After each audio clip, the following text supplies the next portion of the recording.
3년 네 남편 죽이고 자식까지 내다버린 네가 천벌이 무섭지도 않으냐? 강옥순의 눈앞이 뿌옇다. 입안에서는 비릿한 쇠냄새가 났다. 정신을 차리려 고개를 흔들자 손목을 파고드는 차가운 수갑의 감촉이 제일 먼저 느껴졌다. 환자복 소매 밖으로 드러난 옥순의 손등은 검버섯이 핀 채 앙상하게 말라 있었다. 그 위로 며느리 수정의 서늘한 목소리가 화살처럼 날아와 꽂혔다. 이야기 시작 전 구독, 좋아요 부탁드립니다. 어머니, 자꾸 이렇게 기운 쓰시면 본인만 힘드세요. 의사 선생님이 그러시대요. 치매 초기엔 이렇게 공격성이 강해진다고. 그래서 제가 효도하는 셈 치고 공기 좋은 곳으로 모시는 거니까 서운해하지 마세요. 수정은 명품 핸드백에서 거울을 꺼내 립스틱을 고쳐 발랐다. 거울 속 비친 그녀의 눈매는 뱀처럼 가늘고 날카로웠다. 옥수는 마른 침을 삼키며 갈라진 목소리로 대거리했다. 이 독한 것, 내가 멀쩡한데 누굴 미친 사람 취급해. 내가 내 도장 뺏고 강남 포목점 빌딩 가로챈 거 천벌이 무섭지도 않으냐. 수정의 손길이 멈췄다. 그녀는 비릿한 미소를 지으며 옥순의 얼굴 가까이 다가왔다. 진한 향수 냄새가 옥순의 코를 찔렀다. 천벌요? 어머니, 요즘 세상은 돈이 곧 신이고 법이에요. 그 포목점, 아버님이랑 어머니가 젊을 때 피땀 흘려 일구신 거 알죠? 근데 죽은 남편만 찾으면 뭐해요? 이제 그 빌딩 내 이름으로 다 넘어왔는데 어머니는 그냥 그 산속 병원에서 조용히 늙어 죽으시면 돼요. 그게 저랑 우리 애들을 위한 마지막 배려라고요. 순간 빗길에 미끄러진 구급차가 크게 휘청였다. 옥수는 그 틈을 놓치지 않았다. 온몸의 근육이 비명을 질러댔지만 옥수는 수갑이 채워진 손으로 차 뒷문을 억세게 밀쳤다. 문이 벌컥 열리며 차가운 빗줄기가 옥순의 얼굴을 때렸다. 어머, 저 노인네가 미쳤나 봐. 잡아. 당장 잡으라고. 수정의 비명소리가 들렸지만 옥수는 이미 빗속으로 몸을 던진 후였다. 진흙탕 바닥을 구르며 무릎이 깨지고 옷이 갈기갈기 찢겼지만 옥수는 멈추지 않았다. 뒤에서 쫓아오는 용역들의 발소리가 빗소리 사이로 가깝게 들려왔다. 살아야 한다. 이대로 죽으면 억울해서 눈을 못 감아. 내 영감님이 남긴 그 터전, 저 여우 같은 것한테 다 내줄 순 없어. 옥수는 어둠이 짙게 깔린 숲길을 지나 대로변으로 달렸다. 멀리서 경적 소리가 들리고 서울의 화려한 네온 사인이 보이기 시작했다. 하지만 그 화려한 불빛 아래 옥순이 갈 곳은 어디에도 없었다. 강남 땅을 호령하던 포목점 사모님 강옥수는 그렇게 빗물에 젖은 생쥐꼴로 서울역 지하도를 향해 한 발 한 발 무거운 걸음을 옮겼다. 서울역 지하도 입구. 옥수는 신문지 더미를 끌어모아 차가운 시멘트 바닥에 펴고 앉았다. 젖은 옷이 몸에 달라붙어 뼈마디가 시려왔다. 주변엔 술 냄새와 악취를 풍기는 노숙자들이 웅크리고 누워 있었다. 영감님, 나 좀 봐요. 우리 명수가 죽고 나면 나 호강시켜준다더니. 이게 무슨 꼴이래요. 옥수는 앙상한 가슴을 팡팡 치며 소리 없는 울음을 삼켰다. 며느리에게 뺏긴 비치 가락지가 손가락에 남아있는 듯 허전했다. 그때였다. 옥순의 앞에 낡은 손수레를 끄는 조그만 실루엣이 멈춰섰다. 할머니, 여기서 자면 입 돌아가요. 신문지 한 장 더 드릴까? 까만 때가 묻은 작은 손이 옥순에게 두꺼운 박스 조각을 내밀었다. 옥순이 고개를 들자 어둠 속에서도 별처럼 초롱초롱하게 빛나는 아이의 눈동자가 보였다. 그것은 옥순이 평생 본 어떤 보석보다 더 맑고 강인한 빛이었다. 강옥수는 비틀거리는 걸음으로 한강대교 난간 앞에 섰습니다. 다리는 류머티즘 관절염으로 퉁퉁 부어올라 한 발자국 내디딜 때마다 송곳으로 찌르는 듯한 통증이 밀려왔습니다.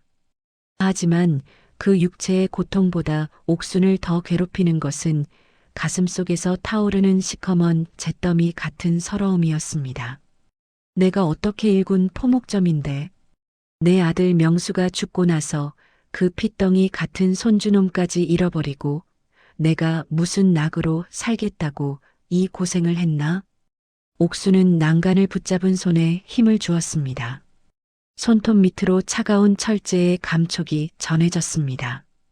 강물은 칠흑 같은 어둠 속에서 거대한 아가리를 벌린 채 옥순을 비웃는 듯 했습니다.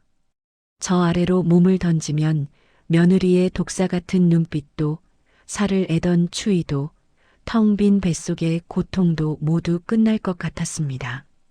영감, 나 이제 가요.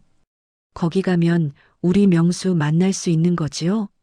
옥순이 눈을 질끈 감고 한쪽 발을 허공으로 내디디려던 찰나였습니다.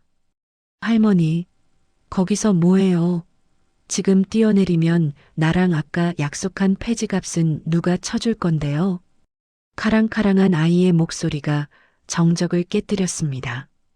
옥순이 움찔하며 고개를 돌리자 서울역 지하도에서 봤던 그 꼬마 찬이가 낡은 손수레를 팽개치고 달려오고 있었습니다. 아이는 옥순의 낡은 바짓가랑이를 양손으로 꽉 움켜쥐었습니다. 작은 손이었지만 그 소나기 힘은 옥순을 이 세상에 붙들어 매기에 충분할 만큼 간절했습니다. 이놈아, 이거 놓아라. 할미가 살아서 뭐하겠니?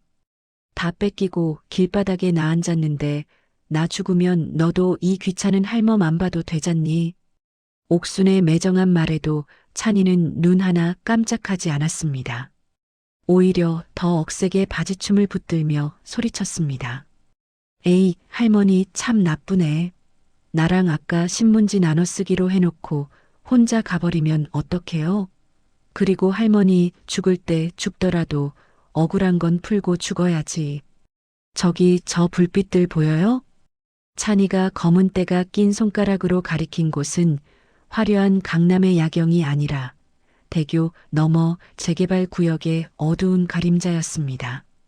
그곳엔 도시의 흉물처럼 버려진 거대한 고물상과 쓰레기 산이 있었습니다.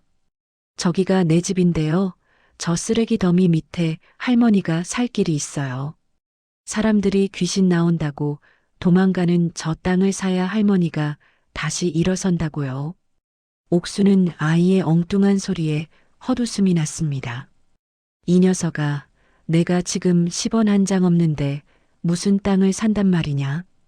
그리고 저런 쓰레기 산을 사서 뭐해? 냄새밖에 더 나겠니? 할머니, 저 믿고 딱 한 번만 가봐요.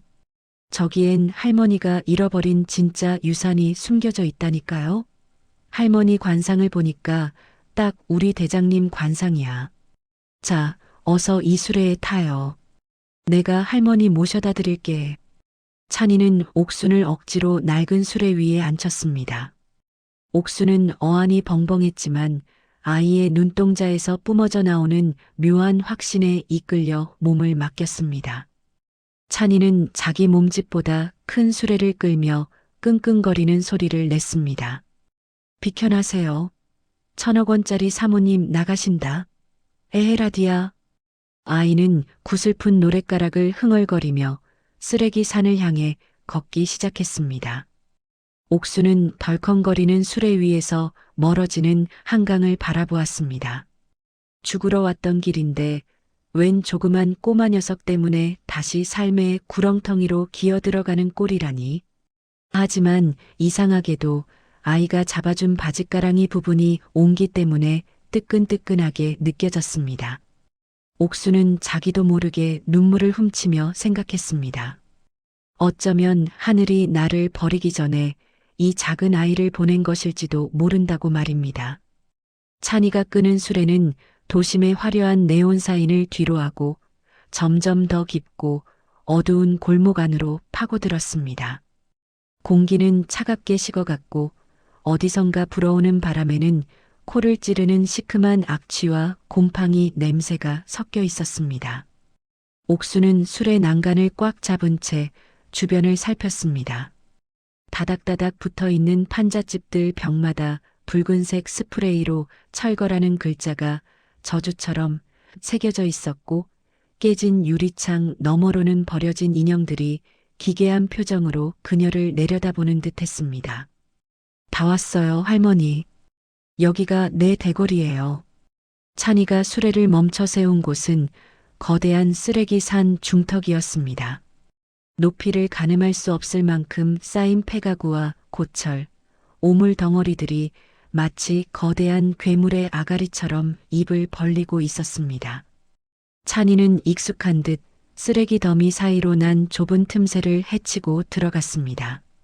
옥수는 구역질이 치밀어 오르는 것을 참으며 아이의 뒤를 쫓았습니다. 강남 한복판에서 비단옷을 만지며 살던 그녀에게 이곳은 지옥보다 더 끔찍한 풍경이었습니다. 하지만 아이가 멈춰선 곳은 의외의 장소였습니다. 낡은 컨테이너 박스 뒤쪽 커다란 장독대들이 몇 개 놓여 있는 구석진 자리였습니다. 찬이는 그중 가장 크고 투박한 항아리를 힘겹게 옆으로 밀었습니다. 그러자 바닥에 녹슨 철문 하나가 모습을 드러냈습니다. 할머니, 놀라지 말고 내 손 꼭 잡아요. 아래가 좀 어두워요. 찬이가 철문을 열자 기이한 쇠 긁는 소리와 함께 지하에서 축축하고 차가운 냉기가 훅 끼쳐 올라왔습니다. 옥수는 주저했지만 찬이의 초롱초롱한 눈빛을 외면할 수 없어 조심스레 사다리를 타고 내려갔습니다. 한참을 내려가 발이 닿은 곳은 치읓 같은 어둠이 깔린 지하 벙커였습니다. 그때였습니다.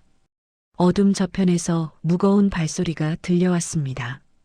쿵, 쿵 하는 둔탁한 소리와 함께 무언가 금속을 끄는 소리가 옥순의 심장을 조여왔습니다. 공포에 질린 옥순이 찬이의 뒤로 몸을 숨기려는 찰나 찬이가 준비해둔 낡은 전등을 켰습니다. 희미한 불빛 속에서 한 남자의 형체가 드러났습니다. 옥수는 그 모습을 본 순간 비명조차 지르지 못한 채 입을 틀어막았습니다. 그곳에는 사람이라고 보기 힘든 참혹한 몰골의 남자가 서 있었습니다. 한쪽 다리는 기형적으로 뒤틀려 있었고 무엇보다 충격적인 것은 그의 얼굴이었습니다. 얼굴 절반 이상이 뜨거운 불길에 녹아내린 촛농처럼 일그러져 붉은 화상 흉터가 눈꺼풀까지 뒤덮고 있었습니다. 남자는 갑작스러운 불빛에 눈을 가리며 뒷걸음질 쳤습니다. 자신의 흉측한 모습을 보이고 싶지 않다는 듯 몸을 잔뜩 웅크린 채 거칠게 숨을 몰아쉬었습니다. 하지만 옥순의 시선은 남자의 왼손에 머물렀습니다. 새끼손가락 한마디가 잘려나간 아주 특이한 손모양. 10년 전 그녀의 포목점에서 가장 부지런히 가위질을 하던 그 손이었습니다.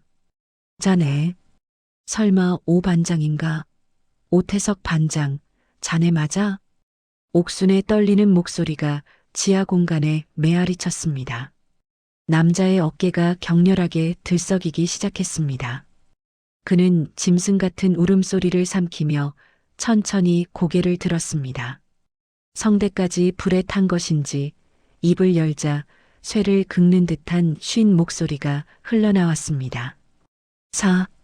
사모님, 정말 사모님이십니까? 남자는 불편한 다리를 끌며 다가와 옥순의 발치에 무너지듯 주저앉았습니다. 10년 전 화재 사고로 행방불명되어 죽은 줄로만 알았던 오 반장이었습니다. 그는 옥순의 낡은 옷자락을 붙잡고 어린아이처럼 어깨를 들먹이며 울기 시작했습니다. 살아계셔서 다행입니다. 제가 이 지옥 같은 곳에서 죽지도 못하고 버틴 보람이 있습니다. 회장님이 남기신 걸 지켜야 한다는 생각 하나로 사모님이 오실 날만 손꼽아 기다렸습니다. 오 반장의 성한 한쪽 눈에서 굵은 눈물방울이 뚝뚝 떨어져 내렸습니다. 옥수는 흉측하게 변해버린 그의 손을 맞잡았습니다. 10년이라는 세월 동안 강남의 화려한 빌딩 숲 아래에서 며느리가 호의호식하는 동안 이 충직한 사내는 쓰레기 산 지하 굴 속에서 괴물처럼 숨어 살며 주인을 기다려온 것이었습니다. 옥수는 가슴이 미어지는 통증을 느끼며 오 반장의 일그러진 얼굴을 보듬었습니다. 며느리에게 버림받고 죽으려 했던 자신이 부끄러워 견딜 수 없었습니다. 지옥 같은 쓰레기 더미 밑에는 세상에서 가장 숭고한 충심이 살아 숨쉬고 있었던 것입니다. 지하 벙커의 눅눅한 공기 속에서 오 반장은 흙먼지가 묻은 손으로 옥순의 앞에 낡은 담요 한 장을 깔았습니다. 그는 불편한 다리를 끌며 구석으로 기어가더니 아까 내려오기 전 보았던 장독대와 똑같은 모양의 검은 항아리 하나를 품에 안듯 끌고 왔습니다. 10년의 세월이 앉은 항아리는 윤기를 잃고 투박했지만 오 반장이 매일같이 닦아낸 듯 손때가 묻어 반질거리는 곳이 있었습니다. 사모님, 제가 쥐새끼처럼 이 굴 속에서 버틴 건 오로지 이것 때문입니다. 회장님이 마지막 숨을 거두시며 저에게 신신당부하셨던 것입니다. 오 반장의 떨리는 손이 항아리의 묵직한 뚜껑을 열었습니다. 그 안에서는 10년 묵은 간장의 진하고 구수한 향기가 지하방 안을 가득 채웠습니다. 옥수는 의아한 눈으로 항아리 속을 들여다보았습니다. 치을같이 검은 간장 위로 둥둥 떠 있는 것은 메주가 아니라 뜻밖에도 촌스러운 빨간색 플라스틱 김치통이었습니다. 이게 다 무엇인가? 왜 간장독에 김치통을 넣어둔 게야? 옥순의 물음에 오 반장은 말없이 비닐로 몇 겹이나 꽁꽁 싸매어둔 김치통을 꺼내 들었습니다. 간장 국물이 뚝뚝 떨어지는 김치통의 비닐을 하나씩 벗겨내자 습기를 완벽하게 차단하기 위해 기사가 10년 동안이나 매일같이 닦고 관리해온 정성이 고스란히 드러났습니다. 딸깍하고 뚜껑을 여는 소리가 지하 정적을 깨뜨렸습니다. 김치통 안에는 붉은 김치 대신 비닐팩에 진공 포장된 누런 서류 뭉치가 빼곡하게 들어 있었습니다. 오 반장은 뭉툭하고 투박한 손가락으로 그 서류들을 하나둘씩 꺼내 옥순의 무릎 위에 올려두었습니다. 가장 먼저 나타난 것은 이 쓰레기 산의 토지 대장과 등기 권리증이었습니다. 사람들은 이곳을 도시의 흉물이라며 침뱉고 지나가지만 사실 이곳은 강남 재개발의 심장부인 알박기 땅입니다. 회장님이 며느리 박미경의 탐욕을 미리 간파하시고 훗날 사모님과 도련님이 길바닥에 나앉게 될 때를 대비해 마지막 보루로 제 이름으로 숨겨두신 땅입니다. 옥순의 손이 사시나무 떨듯 격렬하게 떨리기 시작했습니다. 서류더미 맨 아래에는 회장님의 필체가 선명한 유언 공증 서류와 함께 며느리 조수정이 지난 10년간 빼돌린 비자금 내역 그리고 포목점 화재 당시 그녀가 고의로 불길을 방치했다는 증거가 담긴 낡은 카세트 테이프가 들어 있었습니다. 사모님, 이 서류들은 조수정의 숨통을 끊을 무기입니다. 제가 화마 속에서 제 얼굴이 녹아내리는 줄도 모르고 품에 안고 뛰쳐나온 것이 바로 이것입니다. 그 여자는 이 서류들이 다 불타 없어진 줄 알고 있겠지만 진실은 이렇게 장독대 밑에서 살아 있었습니다. 옥수는 누렇게 바랜 서류들을 가슴에 안고 목 놓아 울기 시작했습니다. 며느리에게 쫓겨나 한강물에 몸을 던지려 했던 자신의 어리석음이 사무치게 후회되었습니다. 남편은 죽어서도 자신을 지키기 위해 이토록 치밀한 사랑을 남겨두었는데 자신은 그것도 모르고 세상을 원망만 했던 것입니다. 옆에서 묵묵히 지켜보던 찬이가 옥순의 어깨를 작은 손으로 다독였습니다. 할머니, 이제 울지 마요. 아저씨가 이거 지키려고 10년 동안 고기 한 점 안 먹고 돈 모아서 나 도와준 거예요. 이제 할머니가 이 땅 주인이고 저 나쁜 아줌마 혼내줄 대장님이니까 기운 차려야죠. 옥수는 눈물을 닦으며 김치통 속에 담긴 서류들을 움켜쥐었습니다. 그것은 단순한 종이 쪼가리가 아니라 10년 묵은 한을 풀어줄 시한폭탄이자 벼랑 끝에서 만난 기적이었습니다. 옥순의 흐릿했던 눈동자에 다시금 서슬 퍼런 생기가 돌기 시작했습니다. 종가집 안주인으로서 평생을 고고하게 살아온 강옥순의 진짜 반격이 이 어둡고 냄새나는 지하 벙커에서 시작되고 있었습니다. 김치통 속의 서류들을 확인하며 복수의 칼날을 갈던 옥순의 시선이 문득 바닥에 웅크리고 앉아 졸고 있는 찬이에게 머물렀습니다. 좁고 습한 지하 벙커에서 옥순을 안내하느라 온몸이 땀과 흙먼지로 범벅이 된 아이. 10살 남짓한 그 조그만 어깨가 숨을 쉴 때마다 위아래로 가늘게 떨리고 있었습니다. 그때였습니다. 오 반장이 품 안에서 꼬깃꼬깃하게 접힌 종이 한 장을 더 꺼내어 옥순에게 내밀었습니다. 이미 10년의 세월이 묻어 누렇게 변색된 종이었지만 그 위에 찍힌 푸른색 직인만은 선명했습니다. 사모님, 사실 김치통 안에 든 땅 문서보다 더 귀한 것이 여기 있습니다. 오 반장의 쉰 목소리가 미세하게 떨렸습니다. 옥수는 의아한 표정으로 종이를 받아 펼쳤습니다. 그것은 다름 아닌 유전자 검사 결과지였습니다. 종이의 맨 윗부분에는 검사 대상자 찬이 가명, 그리고 그 아래에는 옥순이 잃어버린 아들 명수의 이름이 적혀 있었습니다. 유전자 일치 확률 99.9%. 이게 대체 무슨 소리인가? 찬이가 우리 명수의 자식이라니? 내 손주는 10년 전 화재 때 명수와 함께 세상을 떠났다고 하지 않았나? 옥순의 눈이 경악으로 물들었습니다. 오 반장은 짐승 같은 숨을 몰아쉬며 가슴속에 묻어두었던 비극의 진실을 토해냈습니다. 10년 전 그 화재는 사고가 아니었습니다. 며느리 조수정은 포목점의 모든 재산을 독차지하기 위해 남편과 어린 아들까지 불길 속에 방치했습니다. 하지만 천운이었을까요?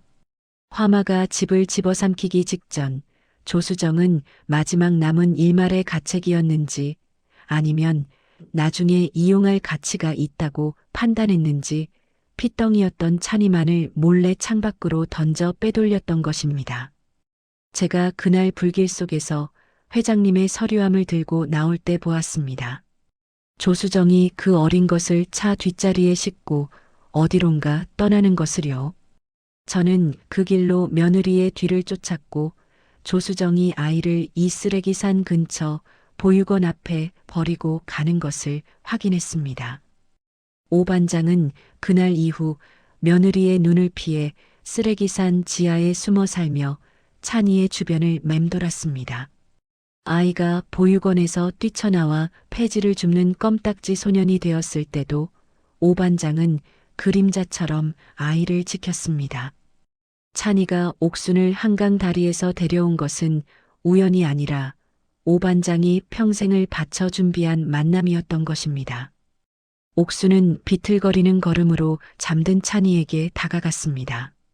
떨리는 손으로 아이의 낡은 운동화를 벗기고 흙투성이가 된 양말을 조심스럽게 끌어내렸습니다. 그리고 아이의 오른쪽 발바닥을 확인하는 순간 옥수는 그 자리에 털썩 주저앉아 입을 틀어막았습니다. 아이의 발바닥 한가운데에는 옥순의 아들 명수가 태어날 때부터 가지고 있었던 그리고 옥순의 가문에 대대로 내려온다는 북두칠성 모양의 검은 점 7개가 선명하게 박혀 있었습니다. 아이고, 내 새끼. 이 금쪽 같은 내 새끼를 눈앞에 두고도 내가 몰라봤구나. 옥수는 잠든 찬이를 와락 끌어안고 짐승처럼 울부짖었습니다. 며칠 전 서울역 지하도에서 이 아이가 건네준 신문지 한 장의 무게가 가슴을 짓눌렀습니다. 며칠 전 한강 다리 위에서 할머니 죽지 마요라며 바짓가랑이를 붙들던 그 작은 손이 사실은 자신의 핏줄이었다는 사실에 숨이 막혀왔습니다. 내가 미쳤지. 내 손주놈이 쓰레기통을 뒤지며 쉰밥을 먹는 줄도 모르고 나 혼자 억울하다고 죽으려 했으니. 명수야, 내가 죄인이다. 내가 이 아이를 몰라봤어. 옥순의 오열에 찬이가 눈을 비비며 잠에서 깨어났습니다. 아이는 영문을 모른 채 자신을 으스러지도록 안고 우는 옥순의 등에 작은 손을 얹었습니다. 할머니, 왜 울어요? 무릎이 많이 아파서 그래요? 내가 주물러 줄게요. 울지 마요, 대장님. 아이의 천진난만한 위로가 옥순의 심장을 더욱 날카롭게 후벼 팠습니다. 옥순은 찬이의 얼굴을 두 손으로 감싸고 뺨에 흐르는 눈물을 닦아주었습니다. 10년 동안 쓰레기 산의 악취와 추위 속에서 홀로 견뎌온 손자의 얼굴, 그 맑은 눈동자 뒤에 숨겨진 가난의 흔적들이 옥순의 가슴에 복수의 불을 지폈습니다. 이제 강옥순에게는 땅 문서보다 더 무거운 목적이 생겼습니다. 단순히 재산을 되찾는 것이 아니었습니다. 내 아들을 죽이고 내 손자의 인생을 쓰레기 더미에 처박은 그 독한 여자의 심장에 가문의 이름으로 가장 잔혹한 형벌을 내리겠노라고. 옥수는 찬이의 손을 꼭 잡으며 결연한 눈빛으로 어두운 벙커 천장을 응시했습니다. 손자 찬이를 품에 안고 밤새 오열했던 옥수는 날이 밝자마자 눈물 자국을 닦아냈습니다. 이제 슬퍼할 시간조차 사치라는 것을 깨달았기 때문입니다. 옥수는 오 반장이 10년 동안 목숨 걸고 지켜낸 비밀 금고에서 눈이 부시도록 찬란한 금괴 하나를 꺼내 들었습니다. 오 반장, 이 금괴를 팔아오게. 이제 우리가 이 쓰레기 산을 지키기 위해서는 성벽이 아니라 사람의 마음을 쌓아야 하네. 옥순의 명을 받은 오 반장은 조심스럽게 금괴를 처분하여 현금을 마련해 왔습니다. 옥순은 그 돈으로 가장 먼저 시장에 나가 질 좋은 소고기 10근과 무, 파, 그리고 커다란 가마솥 하나를 사왔습니다. 며느리 박미경이 돈으로 깡패들을 살 때 옥수는 밥심으로 사람의 의리를 사기로 결심한 것입니다. 쓰레기 산 입구, 흉물스럽게 버려진 공터에 커다란 가마솥이 걸렸습니다. 찬이가 부지런히 장작을 나르고 오 반장이 불을 지폈습니다. 옥수는 포목점 사모님 시절의 고운 손길 대신 억척스러운 할머니의 손길로 소고기를 숭덩숭덩 썰어 넣었습니다. 곧이어 쓰레기 악취가 진동하던 골목에 구수하고 달큰한 소고기 국밥 냄새가 안개처럼 퍼져나갔습니다. 배고픈 사람은 누구든 와서 드세요. 돈은 필요 없습니다. 따뜻한 국 한 그릇 드시고 기운 차리세요. 찬이의 쟁쟁한 목소리가 골목마다 울려 퍼졌습니다. 재개발 때문에 살던 집에서 쫓겨날 위기에 처해 끼니조차 거르던 철거민들과 노숙자들이 하나둘씩 모여들었습니다. 처음엔 미친 노파의 공짜 밥이라며 의심하던 사람들도 옥순이 건네는 김이 모락모락 나는 국밥 한 그릇에 마음의 빗장을 풀었습니다. 아이고 할머니, 이 고기 두께 좀 보게. 세상에 이런 국밥을 공짜로 주다니 천사가 따로 없구먼. 사람들은 뚝배기에 코를 박고 허겁지겁 국물을 들이켰습니다. 옥수는 그들의 굽은 등을 다독이며 한 명 한 명의 사연을 들어주었습니다. 누군가는 자식에게 버림받고 누군가는 보상금 몇 푼에 길바닥으로 내몰린 사연들이었습니다. 옥수는 그들의 서러움이 곧 자신의 서러움임을 알았습니다. 국밥 한 그릇에 담긴 온기는 차가운 시멘트 바닥에서 자던 사람들의 가슴에 불을 지폈습니다. 하지만 평화는 그리 오래가지 않았습니다. 검은색 세단 여러 대가 굉음을 내며 쓰레기 산 입구로 들이닥쳤습니다. 차에서 내린 이들은 며느리 조수정이 보낸 용역 깡패들이었습니다. 그들의 손에는 쇠파이프와 강제 집행이라 적힌 붉은 깃발이 들려 있었습니다. 이 노인네가 아직 정신을 못 차렸구먼. 여기가 어디라고 잔치를 벌여. 당장 치워. 용역 대장이 가마솥을 발로 차려던 찰나였습니다. 국밥을 먹던 청년들과 아저씨들이 약속이라도 한 듯 자리에서 일어났습니다. 그들의 눈빛은 방금 전까지 배고픔에 떨던 약한 모습이 아니었습니다. 내 가족 같은 할머니가 정성껏 끓여준 밥을 먹은 사람들의 눈에는 결기가 서려 있었습니다. 이놈들아, 우리 할머니 손떼기만 해봐라. 은혜도 모르는 짐승만도 못한 놈들. 순식간에 수십 명의 주민이 옥순과 가마솥 주위를 겹겹이 에워쌌습니다. 오반장도 절뚝거리는 다리로 맨 앞에 서서 쇠지챙이를 고쳐 잡았습니다. 예상치 못한 주민들의 거센 저항에 용역 깡패들은 주춤하며 뒷걸음질 쳤습니다. 너희 주인한테 가서 전해라. 이 땅은 강옥순이가 지키고 있다고. 돈으로 사람을 살 수는 있어도 진심을 살 수는 없는 법이다. 옥순의 섯을 퍼런 호통이 쓰레기 산에 메아리 쳤습니다. 깡패들은 일단 후퇴했지만 이것이 전쟁의 시작임을 모두가 알고 있었습니다. 옥순은 떨리는 손으로 손자 찬이의 머리를 쓰다듬었습니다. 이제 쓰레기 산은 외로운 섬이 아니었습니다. 국밥 한 그릇으로 맺어진 든든한 이웃들이 최후의 보루가 되어주고 있었습니다. 옥수는 가마솥 아래 타오르는 불꽃을 보며 다짐했습니다. 이 온기를 지키기 위해서라면 내 남은 생을 모두 불사르겠노라고 말입니다. 용역들이 한 차례 물러간 뒤 쓰레기 산의 밤은 폭풍 전야처럼 고요했습니다. 하지만 찬이의 눈은 밤 고양이처럼 날카롭게 빛나고 있었죠. 아이는 옥순의 손을 꼭 잡으며 말했습니다. 할머니, 저 나쁜 아줌마는 절대로 포기 안 할 거예요. 이제 진짜 무서운 걸 들고 올 텐데 우리도 가만히 있으면 안 돼요. 옥수는 어린 손자의 당돌한 제안에 귀를 기울였습니다. 찬이는 오반장과 함께 밤새 쓰레기 산을 누비며 기기묘묘한 함정들을 설치하기 시작했습니다. 그들이 준비한 것은 대단한 무기가 아니었습니다. 그저 산더미처럼 쌓여있던 빈 깡통 수천 개와 낡은 낚싯줄, 그리고 시장에서 사온 미끄러운 폐식용류 몇 통이 전부였죠. 하지만 10년을 이 쓰레기 산에서 생존해온 아이와 충신에게 이곳은 세상 그 어디보다 익숙한 그들만의 요새였습니다. 다음 날 새벽 자욱한 안개를 뚫고 거대한 포크레인 한 대와 수십 명의 용역이 다시 모습을 드러냈습니다.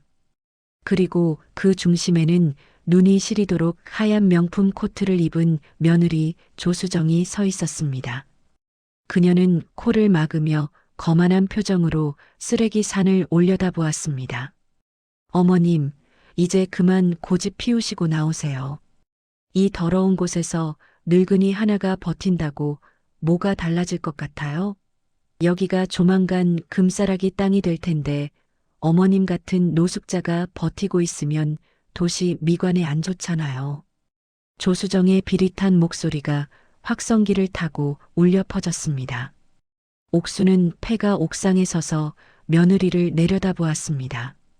수정아, 내가 사람의 탈을 쓰고 어찌 그런 말을 하느냐.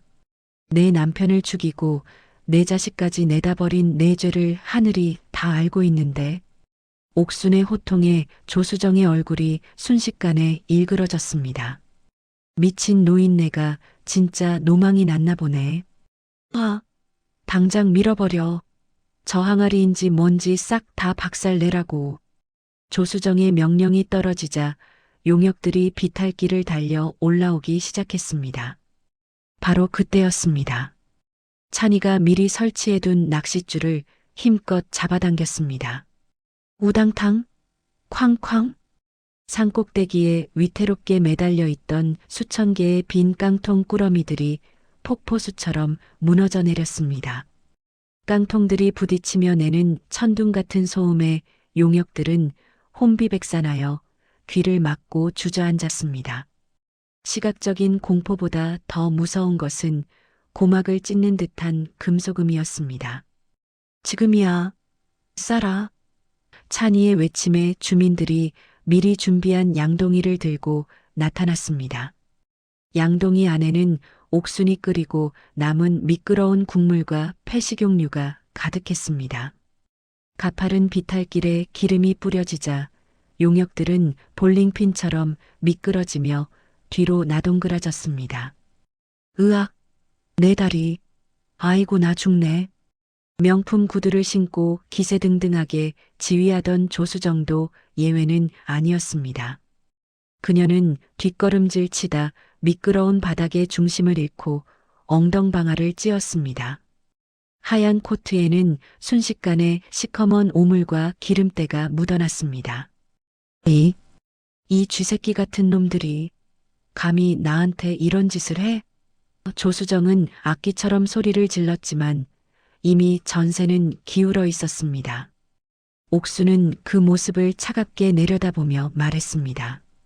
조수정, 이건 시작일 뿐이다. 내가 짓밟은 사람들의 눈물이 이 미끄러운 기름보다 더 차갑다는 걸 곧 알게 될 게다. 용역들이 오물범벅이 되어 후퇴하는 것을 보며 주민들은 환호성을 질렀습니다. 하지만 옥수는 마음을 놓지 않았습니다. 조수정의 눈에서 뿜어져 나오는 살기를 보았기 때문입니다. 그녀는 이제 법도 상식도 없는 최후의 수단을 동원할 것이 분명했습니다. 옥수는 찬이와 오 반장의 손을 꼭 잡았습니다. 이제 남은 것은 단 하나, 전 국민 앞에서 이 악녀의 민낯을 낱낱이 공개하는 최후의 생중계뿐이었습니다. 기름과 오물에 범벅이 된 채 쫓겨갔던 조수정은 이튿날 더 잔혹하고 치밀한 무기를 들고 나타났습니다. 이번엔 용역 깡패들이 아니었습니다. 하얀 가운을 입은 건장한 사내들과 사설 구급차 석 대가 쓰레기 산 입구를 봉쇄했습니다. 조수정은 미리 매수한 정신과 의사를 대동하고 나타나 인장 찍힌 서류를 흔들어 보였습니다. 여러분, 보셨죠? 제 시어머니는 지금 심각한 망상, 장애와 폭력성을 보이고 있습니다. 길바닥에서 썩은 음식을 끓여 배급하고 시민들에게 오물을 투척하는 건 정상적인 사람의 행동이 아닙니다. 저는 법적 보호자로서 어머니를 격리 치료하겠습니다. 조수정의 목소리는 한결 여유로웠습니다.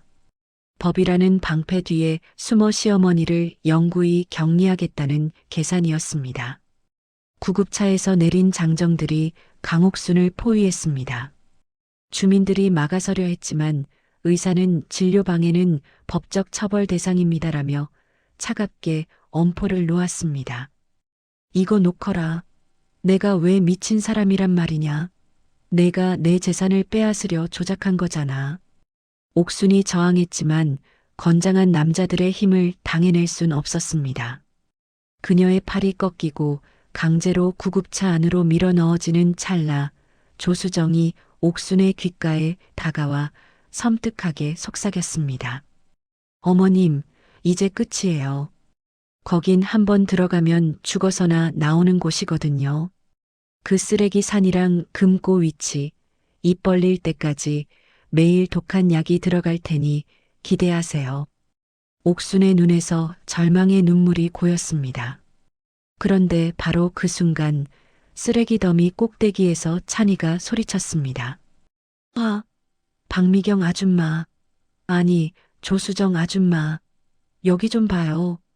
찬이의 손에는 낡은 스마트폰 하나가 들려 있었고 그 뒤로 오 반장이 커다란 방송용 조명판을 번쩍 들어 올렸습니다.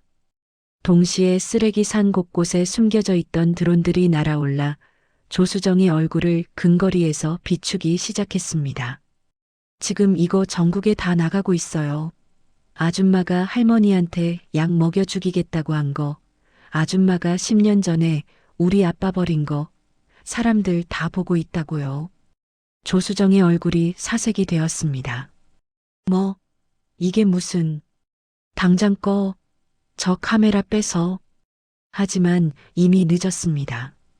찬이는 며칠 전 소고기 국밥을 먹으러 왔던 방송국 PD에게 10년 전에 증거물인 김치통 속 서류들을 보여주며 단독 제보를 마친 상태였습니다. 지금 이 상황은 재개발 구역의 추악한 진실이라는 제목으로 유튜브와 지상파 속보를 통해 생중계되고 있었습니다. 조수정은 당황한 나머지 카메라를 향해 삿대질하며 본색을 드러냈습니다. 야, 이 쥐새끼 같은 놈아. 너도 그 노인네랑 같이 지옥으로 보내줄게. 그 땅이 얼마짜린데 감히 내 놈들이 앞길을 막아? 그거 팔면 강남 빌딩이 몇 채인데. 그녀의 입에서 튀어나온 탐욕스러운 고함은 여과 없이 전 국민의 귓가에 박혔습니다. 효부인 척 연기하던 자선사업가 조수정의 가면이 처참하게 찢겨나가는 순간이었습니다. 시청자들의 실시간 댓글창은 분노로 폭발했고 방송을 지켜보던 시민들의 신고로 진짜 경찰차들의 사이렌 소리가 멀리서 들려오기 시작했습니다. 옥순을 붙잡고 있던 사설 구급대원들이 주춤하며 손을 놓았습니다. 옥순은 비틀거리며 차에서 내려 손자 찬이를 바라보았습니다. 아이는 눈물을 훔치며 환하게 웃고 있었습니다. 이제 전세는 역전되었습니다. 법이라는 이름으로 자행되던 폭력은 부메랑이 되어 조수정의 목을 겨누고 있었습니다. 경찰차의 날카로운 사이렌 소리가 쓰레기 산을 포위하자 조수정의 눈동자는 공포로 잘게 떨리기 시작했습니다. 생중계 카메라 앞에서도 기세등등하던 그녀였지만 진짜 공권력이 들이닥치자 본능적인 위협을 느낀 것입니다. 조수정은 옆에 있던 의사와 구급대원들을 거칠게 밀쳐내고 자신의 검은 세단을 향해 미친 듯이 달렸습니다. 이거나, 난 잘못 없어. 다 저 노인네가 조작한 거야. 비명을 지르며 달려가던 조수정의 앞길을 막아선 것은 평평한 아스팔트가 아니었습니다. 찬이가 미리 설치해둔 미끄러운 폐식용류와 썩은 음식물 쓰레기가 뒤섞인 진흙탕 길이었습니다. 높은 명품 하이힐을 신고 허둥대던 그녀의 발등이 꺾이는 것은 순식간이었습니다. 아! 외마디 비명과 함께 조수정의 몸이 공중으로 붕 떴다가 아래로 곤두박질 쳤습니다. 그녀가 처박힌 곳은 쓰레기 산 아래 고여있던 시커먼 오물 구덩이였습니다. 10년 동안 쌓인 음식물 쓰레기와 썩은 물이 고여 악취가 진동하던 그곳에 하얀 명품 코트를 입은 조수정이 처박혔습니다. 허우적거리며 고개를 들었을 때 그녀의 입에는 썩은 배추잎이 물려 있었고 머리카락에는 검은 오물이 줄줄 흘러내렸습니다. 전 국민이 지켜보는 가운데 가장 우아한 척하던 악녀가 가장 추악한 구덩이에서 본인의 죄냄새를 맡으며 울부짖는 광경은 그야말로 인과응보의 극치였습니다. 하지만 승리의 기쁨은 짧았습니다. 경찰이 조수정에게 수갑을 채우는 사이 폐가 옥상에서 찬이의 비명이 터져나왔습니다. 아저씨, 오 아저씨, 정신 좀 차려보세요. 오 반장이었습니다. 그는 아까 조수정의 용역들이 옥순을 끌고 가려 할 때 무거운 장독대를 지키기 위해 온몸으로 깡패들의 매질을 견뎌냈던 것입니다. 이미 10년 전 화재로 폐가 망가진 상태에서 무리하게 힘을 쓴 그의 몸은 이미 한계에 다다라 있었습니다. 오 반장은 옥순의 품에 안겨 가쁜 숨을 몰아쉬었습니다. 사모님, 이제야 회장님 곁으로 당당히 갈 수 있겠습니다. 도련님을 지켜드려서 정말 다행입니다. 일그러진 얼굴 위로 평온한 미소가 번졌습니다. 옥수는 그의 거친 손을 잡고 피눈물을 흘렸습니다. 10년 동안 어둠 속에서 괴물로 살면서도 가문의 유산과 손자를 지켜낸 이 충직한 사내를 보낼 준비가 되지 않았기 때문입니다. 오반장, 눈을 뜨게. 이제 호강할 일만 남았는데 어디를 간단 말인가. 내가 자네 얼굴 고쳐주고 좋은 옷 입혀주겠다고 약속하지 않았나?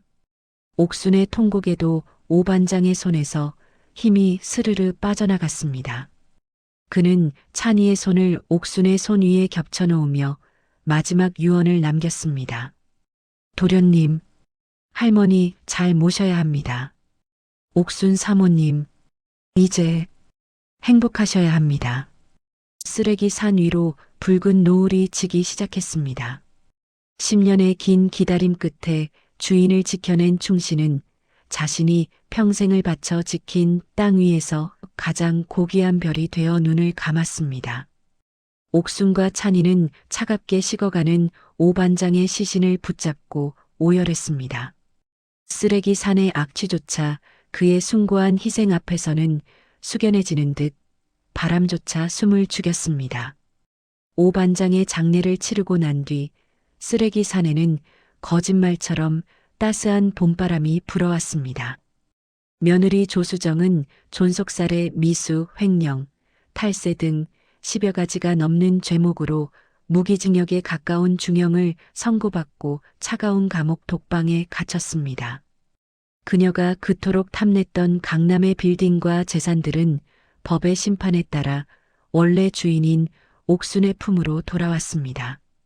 그리고 얼마 후 도심의 흉물이었던 쓰레기 산의 재개발 보상금이 확정되었습니다. 그 액수는 자그마치 1,000억 원. 사람들은 이제 강옥순이 강남의 제일 가는 빌딩 주인이 되어 화려하게 복귀할 것이라 입을 모았습니다.